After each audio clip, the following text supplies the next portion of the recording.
গতকালকে ভারতের একটি প্রভাবশালী পত্রিকা নিউজ করেছে বাংলাদেশ ব্যাংক থেকে রিজার্ভ চুরির সাথে ইন্ডিয়ান হ্যাকাররা জড়িত। আর বাংলাদেশ ব্যাংকের ঠুটু জগন্নাথ মাননীয় গভর্নর আজকে নির্দেশ দিলেন, ওই প্রেস বিজ্ঞপ্তি দিলেন যে না, বাংলাদেশ ব্যাংক থেকে রিজার্ভ চুরির সাথে এরকম কোনো তথ্য আমাদের জানা নেই। ফ্যাসিবাদী শক্তির হাত থেকে আমরা কিভাবে মুক্তি পাবো, কবে মুক্তি পাবো, এরকম একটি প্রশ্ন সবসময় আমাদের মাথায় ঘুরপাক খাচ্ছে, আমাদের সামনে রয়েছে। তো আমরা যেটি পরিষ্কারভাবে বলে আসছি যে বর্তমান যে স্বৈরাচার ফ্যাসিস্ট আওয়ামী সরকার, এই সরকারের পতনের লক্ষ্যে আমরা যে চলমান স্বৈরাচার বিরোধী আন্দোলনে রত রয়েছি, এই আন্দোলন দীর্ঘ 15টি বছরে আমরা সঠিক জায়গায় হিট করতে পারি নাই, আঘাত করতে পারি নাই, এটা আমাদের স্বীকার করতে হবে প্রথমে। তো সেই সঠিক জায়গাটি কোথায় কি সেটি আমাদের জানতে হবে বন্ধুগণ। আমরা যেটি এর আগে অসংখ্যবার বলেছি, এখনো বলছি এবং ভবিষ্যতেও বলে যাব, এই আওয়ামী লীগের মূল শক্তি হচ্ছে ইন্ডিয়া এবং মোদী সরকার। এই আওয়ামী লীগের হাত থেকে এই বাংলাদেশকে উদ্ধার করতে হলে, রক্ষা করতে হলে এই আওয়ামী লীগের মূল যে শক্তি, সেই ইন্ডিয়ান আধিপত্যবাদ আগ্রাসনের বিরুদ্ধে আমাদের লড়াই করতে হবে। আমরা যদি মনে করি, বিশ্বাস করি যে ইন্ডিয়াকে আমরা হাতে রেখে তাদের পছন্দসই কথা বলে তাদেরকে মনোরঞ্জন করে দাদাবাবুদের খুশি করে ক্ষমতায় আসবো, ক্ষমতায় থাকবো ইত্যাদি, এটা কোশ্চিনকালেও সম্ভব নয়। কারণ আওয়ামী লীগ তথা ইন্ডিয়ার সংবিধানে আওয়ামী লীগের বাইরে অন্য কোনো দল নেই। এর আগে বলতে পারেন যে বিএনপি 3-3বার ক্ষমতায় ছিল, সেটা কিভাবে আসছে? হ্যাঁ, বিএনপি 3-3বার ক্ষমতায় ছিল, সেটা জনগণের শক্তির উপরে ভর করে তারা ক্ষমতায় ছিল। In the mean time India আন্তর্জাতিক ডিপ্লোম্যাটিক কূটনীতির জায়গা থেকে তারা বাংলাদেশের সেই বিএনপি সরকারকে সমর্থন দিতে, তাদের সাথে কাজ করতে বাধ্য হয়েছে। কিন্তু আওয়ামী লীগ যতবার ক্ষমতায় এসেছে, প্রত্যেকটা বার তারা আওয়ামী লীগ ওই ইন্ডিয়ান শক্তির উপরে ভর করে ক্ষমতায় আসছে। প্রিয় বন্ধুগণ, আজকে এই চিরসত্যটি আমরা যদি স্বীকার করে সাহসের সাথে বলতে না পারি, তাহলে আমাদের মুক্তির আশা করাটা অনেক চ্যালেঞ্জিং, অনেক কঠিন একটি বিষয় হয়ে দাঁড়াবে। আজকে আমাদের 56,000 বর্গমাইল, এই 56,000 বর্গমাইলের প্রত্যেকটি ইঞ্চি ইঞ্চি জায়গায় ভারতের একক আধিপত্য আগ্রাসন বিরাজ করছে। আপনি এমন কোনো সেক্টর পাবেন না, এমন কোনো জায়গা পাবেন না যেখানে মোদী সরকারের এজেন্ট কিংবা দালাল নেই। প্রত্যেকটা জায়গায় ইন্ডিয়ান এজেন্ট ব্যাপকভাবে তারা কাজ করে যাচ্ছে। এখন এখান থেকে উদ্ধারের উপায় কি, পথ কি, মুক্তির রাস্তা কি? হ্যাঁ, রাস্তা আছে, হতাশার কোনো কারণ নেই। আমাদের সামনে বেশ কয়েকটি নিদর্শন প্রমাণ কয়েকদিন আগেই রেখে গেছেন আমাদের পার্শ্ববর্তী দেশ মালদ্বীপ। 6 লক্ষ মানুষের একটি দেশ, সেই মালদ্বীপের নবনির্বাচিত প্রেসিডেন্ট মিস্টার মইজু সাহেব ক্ষমতায় বসেই ঘোষণা দিলেন, এই মালদ্বীপ থেকে আমরা ইন্ডিয়াকে উৎখাত করব, ইন্ডিয়াকে বিদায় করব। যেই ঘোষণা সেই কাজ। গত পরশুদিন আপনারা দেখেছেন, মালদ্বীপ থেকে সকল ইন্ডিয়ান সেনাকে প্রত্যাহার করেছে মোদী সরকার।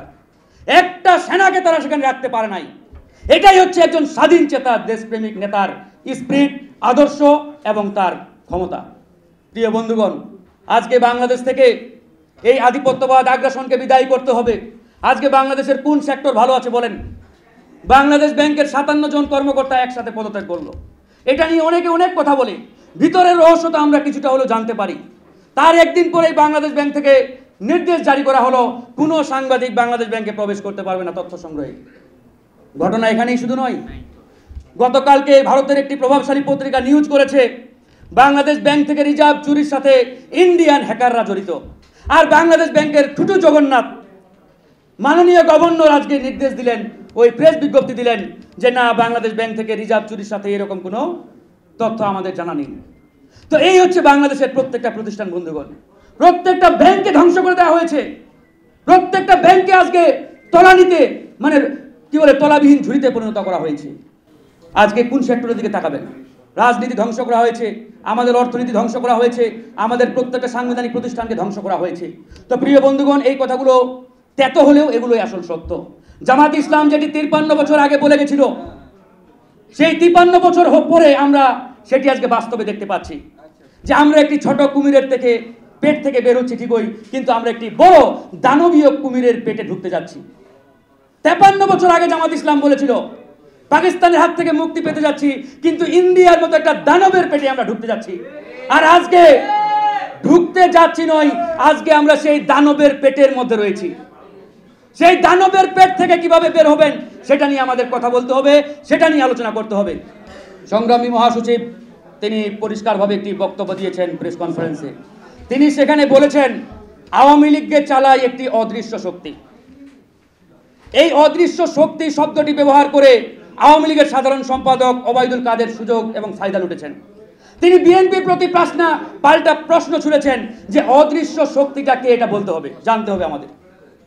তো আমরা এই জন্য বিএনপির প্রতি উদাত্ত আহ্বান জানাবো, বাংলাদেশে এই মুহূর্তে সবচাইতে বড় রাজনৈতিক দল, রাজপথের যারা লিডিং দিচ্ছেন, তাদেরকে সব সময় পরিষ্কার বক্তব্য দিতে হবে আওয়ামী লীগকে কোনো অদৃশ্য শক্তি চালাচ্ছে না, আওয়ামী লীগকে চালাচ্ছে ইন্ডিয়া এবং মোদী সরকার। এটি সাহসের সাথে বলিষ্ঠ কণ্ঠে আমাদের বলতে হবে আওয়ামী লীগের মূল শক্তি ইন্ডিয়া, আওয়ামী লীগের পিছনের শক্তি ইন্ডিয়া, আওয়ামী লীগের মূল হাতিয়ারই হচ্ছে মোদী সরকার। এটি বলিষ্ঠ কণ্ঠে আমরা বলতে না পারলে ভাই মুক্তি আসবে না। আমি আবারও বলছি, ইন্ডিয়ার সংবিধানে, মোদী সরকারের সংবিধানে আওয়ামী লীগ ছাড়া অন্য কোনো দল নেই।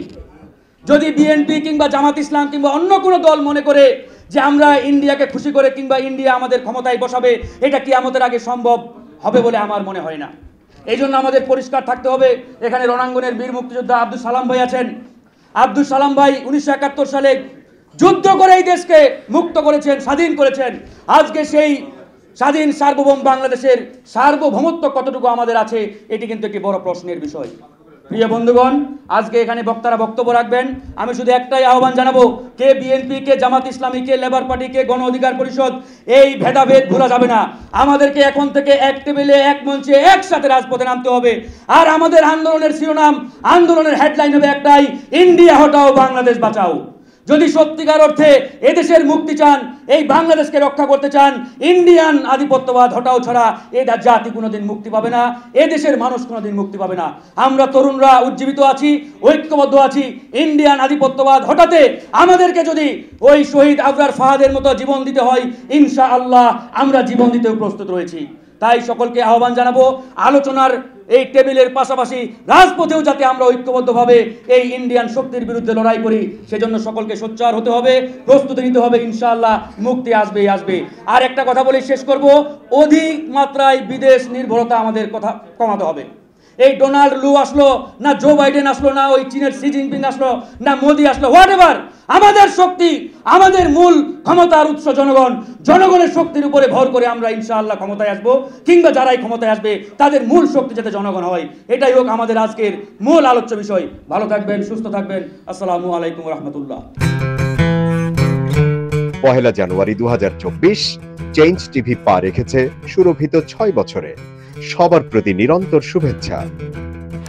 changetv.press আগামী 1 জানুয়ারি তার প্রতিষ্ঠা বার্ষিকী। আমি এটা জেনে অত্যন্ত আনন্দিত। আমরা আশা করছি changetv.press মুক্তিযুদ্ধের পক্ষে তারা কথা বলবে, সত্যের পক্ষে কথা বলবে, নিরপেক্ষ বলে কিছু নেই, সবসময় সত্যের পক্ষে থাকবে, এই প্রত্যাশা ব্যক্ত করছি। এর কলা কুশলী সবাইকে অভিনন্দন জানাচ্ছি, এর শ্রোতৃমণ্ডলীকেও অভিনন্দন জানাচ্ছি। 1 জানুয়ারির যেমন অভিনন্দন, একই সাথে চেঞ্জ টিভির প্রতিষ্ঠানের জন্য সবাইকে অভিনন্দন। চেঞ্জ টিভি প্রতিষ্ঠা বার্ষিকীতে আমরা এদেরকে ধন্যবাদ জানাই। চেঞ্জ টিভিকে উত্তরোত্তর সাফল্য কামনা করি। আর সাথে সাথে আমরা বিশেষ করে এদেরকে অনুরোধ করব যেন তারা দেশের পক্ষে এবং বাংলাদেশের জনগণের পক্ষে, ইসলামের পক্ষে, হকের পক্ষে, সত্যের পক্ষে তারা যেন সুন্দর পরিবেশন করতে পারে, এই আশাবাদ ব্যক্ত করি। আমি শুনে খুবই খুশি হয়েছি। চেঞ্জ টিভি প্রতিষ্ঠার পর থেকে এটি অত্যন্ত বস্তুনিষ্ঠ খবর পরিবেশন করছে। তাছাড়াও দেশের অর্থনীতি, রাজনীতি, বিভিন্ন বিষয় নিয়ে তারা জাতির সামনে বিভিন্ন তথ্য তুলে ধরে। আমি মনে করি বাংলাদেশকে আরও উন্নত, বিকশিত করার জন্য চেঞ্জ টিভি আরও অবদান রাখবে এবং বাংলাদেশে একটা অন্যতম গুরুত্বপূর্ণ একটা মিডিয়া হিসেবে প্রতিষ্ঠা লাভ করবে। 1 জানুয়ারি 2024 চেঞ্জ টিভি পা রেখেছে সুরভিত 6 বছরে। সবার প্রতি নিরন্তর শুভেচ্ছা। চেঞ্জ টিভি অসাধারণ সাফল্য অর্জন করেছে, সব কিছুর জন্য শুকর আলহামদুলিল্লাহ। আমি বিভিন্ন নামে 400-এর অধিক এপিসোড চেঞ্জ টিভিতে আমার আছে। বিভিন্ন নামে দ্বিমত, ডার্ক রুম ইত্যাদি। অর্থাৎ এদের উত্থানের সঙ্গে, সাফল্যের সঙ্গে আমি ওতপ্রোতভাবে জড়িত। আমি তাদের সাফল্য কামনা করি এবং নিশ্চিত চেঞ্জ টিভি এবং তার দর্শকগণের নিকট আমি দোয়া চাইবার অধিকার রাখি। আপনারা দোয়া করবেন। changetv.press, এক ফোঁটা হলুদও নেই। 1 জানুয়ারি 2024 চেঞ্জ টিভি পা রেখেছে সুরভিত 6 বছরে। সবার প্রতি নিরন্তর শুভেচ্ছা। চেঞ্জ টিভি 5 বছর থেকে আসলে বাংলাদেশে একটা বিকল্প গণমাধ্যম হিসেবে বাংলাদেশে কাজ করে যেতে পারছে। জনগণের যে অকুণ্ঠ সমর্থন এবং গ্রাহকদের, দর্শকদের তাদের যে ভালোবাসা, এই ভালোবাসা অটুট থাকবে এবং আরও বাড়বে এবং চেঞ্জ টিভি এইখানকার আসলে গণমাধ্যম, সত্যিকারের গণমাধ্যম হয়ে উঠবে, মানুষের মাধ্যম হয়ে উঠবে। মানুষের প্রতি গণতান্ত্রিক রাষ্ট্র গড়ার জন্যে আসলে যেই ধরনের রাজনৈতিক সংস্কৃতি এখানে গড়ে তোলা দরকার, সেইটার ক্ষেত্রে নিরলসভাবে কাজ করবে এই আশাবাদ ব্যক্ত করে তার সাথে যুক্ত সমস্ত কলা কুশলী, সাংবাদিক এবং শুভানুদ্দেশ সবাইকে আমাদের পক্ষ থেকে, আমার পক্ষ থেকে এবং রাষ্ট্র সংস্কারের আন্দোলনের পক্ষ থেকে শুভকামনা এবং শুভেচ্ছা জানাই, ভালোবাসা জানাই। changetv.press, এক ফোঁটা হলুদও নেই। 1 জানুয়ারি 2024 চেঞ্জ টিভি পা রেখেছে সুরভিত 6 বছরে। সবার প্রতি নিরন্তর শুভেচ্ছা। চেঞ্জ টিভি একটি সক্রিয় গণমাধ্যম। এটি 5 বছর অতিক্রম করে 6ষ্ঠ বছরে পদার্পণ করতে যাচ্ছে। তাদের এই দীর্ঘ পদযাত্রায় আমরা সবসময় তাদের সঙ্গে ছিলাম, আছি এবং ভবিষ্যতেও থাকব।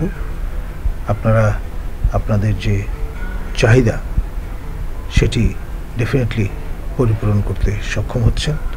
এই আউটলেটটি ভিন্ন ধারার পথা বিপরীত অভিলক্ষ্যে পরিচালিত। আশা করি তারা যে মশাল প্রজ্বলিত করেছে তা সবসময় প্রজ্বলিত রাখতে সক্ষম হবে, এই শুভকামনা তাদের প্রতি রইল। ধন্যবাদ। changetv.press, এক ফোঁটা হলুদও নেই।